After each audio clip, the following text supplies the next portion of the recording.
Hello and welcome to the Warm Chord Music Podcast, where we talk everything music related. My name is Jay Croft and I'm the host of the show. Last week was the debut of this podcast, which included an interview with YouTuber Glenn Fricker from Spectre Sound Studios. If you heard that episode, you noticed that we recorded the interview from Sweetwater's Gearfest in Fort Wayne, Indiana. In this episode, I'll be bringing you another interview from Gearfest, which features my Sweetwater sales engineer, Robert Williams. In this interview, we talk about what Gearfest is like for him and the rest of the sales group and the amount of preparation that's involved. We also discuss what it's like to work at Sweetwater and what he enjoys the most about his job. It's no secret that Sweetwater is an employer that most musicians would love to work at. So if you fit into that category, you're definitely going to enjoy hearing Robert's perspective. As always, we end the interview talking about his favorite albums from a music production standpoint. So without any further delay, let's hear from Sweetwater sales engineer Robert Williams.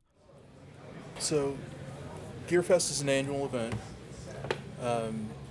Started in 2004. The scale of them has changed over the course of the years to the point where now we have over 300 vendors. We take up the whole backlot area of Sweetwater Sound, and it's really a trade show. A lot of people actually have decided to debut products here at Sweetwater rather than at Summer NAMM, because of the fact that there's just so much more excitement and so much more impact about what's happening here at Sweetwater with all the performances. I mean, this year, for me, just as a music fan, has just been remarkable with the acts that are here. The feedback that you guys get from the vendors that come here, is this something they look forward to doing when they come out to Gearfest? Yeah, well, I mean, the thing is, for the vendors, they don't have this kind of direct customer interaction. I mean, a lot of the vendors that are here are, folks who are marketing folks, or they're product specialists who go out and demo things and don't really have the time to interface with customers as directly as they can here. Plus, with the number of people here, which I think this year we're expecting about 15,000 people, which last year we were just over 12,000, it's free marketing for them, basically, with regard to how much insight that they get on people using the products. So it's not just a matter of them saying, hey, here's this cool thing we have to offer. It's also them saying, hey, I used your product in this kind of way, and the vendor saying, well, wow, we didn't really expect that that's the way it was going to be used, but tell me more about it. So that's a lot of the stuff that they will take back to their home offices and get to develop the next iteration of whatever new product comes out. There's also been a lot of pretty big name artists that have been coming here over the years, and I've even this morning saw Eric Johnson walking around in the pavilion. Absolutely. And because pretty much you have mostly musicians coming to this thing, you're pretty much able to walk around without a bunch of people coming up to him as much. I mean, they must feel pretty comfortable coming to an environment like this. Absolutely. Well, I mean, the thing that's different about Sweetwater is a lot of us come from a background of playing, whether it's regionally or in church or at a national level, and we understand what those sort of struggles and demands are. And because a lot of the people who are here performing are also customers, we treat them with a level of integrity and respect. And granted, we all have our fanboy moments because Right. We've been inspired by those guys, but they know that people here are here for the gear, for the music, to learn, to enjoy themselves, and you're not going to see a lot of people being disrespectful and, glomming on to people who are, at that level. I mean, there's just a level of just like, I guess the best way to put it is just respect, Gearfest is such a huge event for you guys. You actually hired somebody, I think, in the last year just to plan or just to work on Gearfest. It sounded like this is being worked on a year ahead of time, isn't it? Right. Well, we already set the dates for 2018. Okay. So June 15th and 16th are already the dates that are set for Gearfest 2018. So it's always a work in progress. So even though we're in Gearfest 2017, Gearfest 2018 is already underway. So it's never done. For someone like you in your position, how does the preparation for Gearfest affect you? Do you have a lot of preparation you have to do, or is it just the week of Gearfest is nuts for you? No, I mean, the way that it works for us, because I have customers that are here, I have artists that are performing here, and like I mentioned to you earlier, just because Gearfest is going on doesn't mean that the regular day-to-day business stops. So we have to do as much pre-preparation to let customers who aren't coming to Gearfest know that, hey, I won't be as readily available as I usually am. It may take me a day to get back to you, or if you're wanting to talk about something, let's do that ahead of time. All those little details that we have to work through are part of our preparation, and then part of what we have to do after the fact. Because Saturday night, after you and your friends are gone and all the other customers are gone, we have to disassemble all the stuff that's inside of the tents and get the tents ready to be taken down. So there's always both pre-prep that goes on, there's stuff that goes on that you weren't expecting, because even though a lot of people pre-register for Gearfest, a lot of times people just show up, which is great, and we love that. But we have to be fluid, and we have to dynamically shift with all of that. But then to answer your question on a more specific level, I make sure I'm wearing clean socks, because you're on your feet, and if you're not wearing clean socks and comfortable shoes, your feet get blistered. You got to make sure to hydrate because you're talking a lot. You got to make sure that you're eating good food, because if you eat stuff that's not great for you, you might have to run to the bathroom in the middle of a conversation, and that's bad form.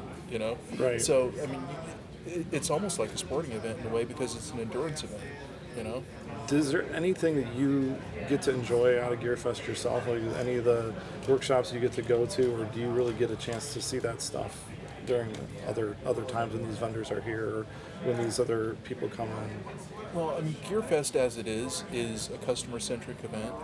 And while I may walk with a customer to a particular workshop or event or performance, I really don't have the luxury of being able to sit down and enjoy it. So earlier, Friedman Amps is here, and Dave Friedman's a customer of mine. I got to sit down for the last 5 minutes of it, because I was doing something with Dave and some of his business partners who hadn't been here before. So yeah, I got to see part of the performance, but I don't really get a chance to see all of it. Dweezil Zapp is out in the pavilion now. He's a customer of mine, and I will probably get out there to see a little bit of it. But really, we're interfacing here. This is the biggest thing that I get to do, because I talk to you over the phone or I email with you. I don't Right. get the chance to spend direct one-on-one time with you. So for me, it's a chance to actually get face-to-face time with people. Sometimes I've never met them before, or sometimes I've met them at Gearfest, or sometimes I know them from before Sweetwater life. But it's more about having that direct kind of interaction with the customers, more so than me as a music fan getting to enjoy the workshops and the different performances. So what would you say is the most rewarding part of the job for you at Sweetwater in general? The cool thing for me is when I've had a conversation or a couple of conversations with a customer about a particular solution that they're looking for, and they haven't been able to find it, or we've gone through, even though I don't like it when stuff gets returned, because to me it's kind of a failure, but in a way it's a way to get to the next level of solving the problem. So when, after conversations or returns or all kinds of exchanges, I get a call or an email from a customer that's unsolicited, where they say, this is the greatest guitar, or this is the greatest mic, or this has made my workflow so much faster and easier, that to me, that's really, really rewarding. Well, my Les Paul is amazing. There you so go. That There you is an go. amazing guitar. Yeah. Just a couple last things from me is, this is a music podcast that we're developing. We're asking people kind of what's the albums that have come out that have inspired you to be a musician. Right. Is there a couple off the top of your head you can think of that you still go back to today that inspire you? Yeah, I'm a big Rush head. I love Rush. It's one of my favorite bands. And Rush Hemispheres was the first album I got where I bought my own set of headphones and got to listen to it on my own stereo in my room and got completely immersed in it. And then, I have to stay abreast of what's happening with music that's more current than that. I mean, Rush is kind of at the end of their career, and they've inspired so many other bands. So I listen to a lot of different prog bands. Like Hawken is one that a friend of mine just turned me on to. Um, Gosh, what's the other one? No, not Portals. Intervals. Sorry, that's another one that I got turned on to, that I've listened to as of late. And, I still go back to, old Miles Davis and stuff that's classic like that. But probably my desert island, if I could only take one album, it would be Rush Hemispheres. What about that album do you love so much? It's everything from, I got it when it was an album. So now we're in this kind of paradigm where everything's downloadable, and even when there were CDs, you still had some album art. But the thing for me was that was a double fold album. It was a single album, wasn't a double album, but the album folded out and opened up. And the cover art that Hugh Syme did was just really remarkable. The photography was great. The music was and that's the thing that I mentioned before. When I put my headphones on, I was immersed in it. The way that the album was produced, it didn't sound like I was in the room with them, and it didn't sound like it was completely artificial. It was just like something in between with the way that it was done, and all the effects were done, and all the processing was done. It was, to me, just a really immersive experience. Awesome. Well, thanks for taking some time. I really appreciate it. Absolutely. Yeah, my pleasure. All right, so that was my interview with Robert Williams on location at Sweetwater during Gearfest 2017. I'd like to thank Robert for making time and space for us to record this interview, and of course to you for listening.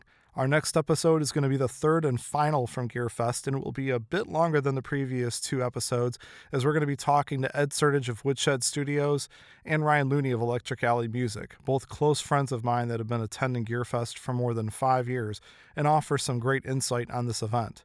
So thanks again for listening, and please take a moment to subscribe to the Warm Chord Music YouTube channel so you can connect with the other projects I have going on. If you'd like to support the podcast monetarily, completely optional, I do have a Patreon account set up, and that's going to give you access to some exclusive blogs and much more. Both accounts are very early in development, but your support would mean a ton towards growing the Warm Chord Music brand. Thanks again, and let's talk music soon.